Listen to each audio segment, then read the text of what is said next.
sait bien que ça a un coût, un escalier en bois, on va pas le sortir comme ça. Mais de toute façon, je pense qu'avant l'idée du coût, avant de savoir combien ça coûte, il faut savoir qui le prend en charge et qui en prend la responsabilité. Il y a différents acteurs. De toute façon, à l'heure actuelle, c'est pour ça qu'il faut qu'on se mette autour d'une table. Pour trouver, ce sera peut-être fait conjointement avec la mairie, conjointement avec le grand site, conjointement avec le conservatoire.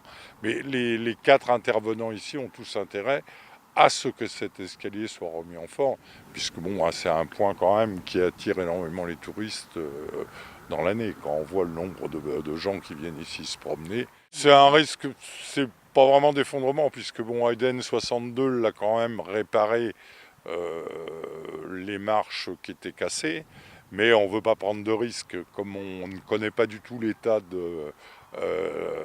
du bois qui commence à vieillir, et vous savez aussi bien que moi que le bois ça pourrit vite et que ça ne se voit pas forcément de l'extérieur.